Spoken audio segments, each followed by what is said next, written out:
Welcome to zwide-media. If you're new to this channel, please subscribe. Don't forget to like, comment and share. Here's a new video for today. Enjoy.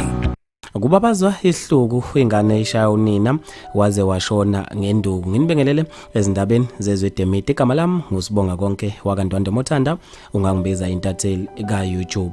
Balokhu bebabaze njalo abantu esikhundleni zokuxhumana emva kwesenzo sendodana eshaya unina waze washona. Unontsikelelo maweza wakoqoboqobe Eastern Cape ubulawe indodana yakhe. Kubeka ukuthi uzakale ekhala ethi ushawa yiyo ingane yakhe. Umakhelwane babesebethinta amaphoyisa afika ngokukhulu ukusheshsha athe efika ubevele eseshonile. Kubeka ukuthi indodana ibisikhalelwa ngamasongo kaSigonyela. Kubeka ukuthi kumele lindele ukuthi ivele namhlanje enkantolo.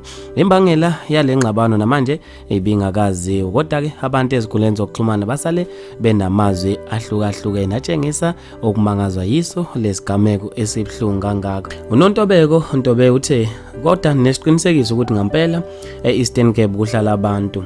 uDJ Mastiff SA uthe umhlaba esiphila ku usujike ngempela kubi kakhulu manje wabesefaka ama-emoji akhalayo. uThembeka Mabiyela kanjezi uthe ngeke khona into wrong ngeEastern Cape wabesefaka ama-emoji enhliziyo eyiphukile. uNtomzeqo Godo Mkhungu uthe lezi ngane esizikwenza istyle okubulala abazali. uthe sizozala imgelemba ezosibulala kanti manje kwenze njani wabesefaka ama-emoji akhalayo. wathi umhlaba usuyagoqwa impela. uSimanga Khuza uthe umphefumulo wakhe sengathi ungalala ngokukhulu ukuthula. uInamandla Majiya uthe cha eEastern Cape abantu bagila emkhubu ngafunga ukuthi sebeyizilwane wabesefaka i-emoji enhliziyo ezikhalayo.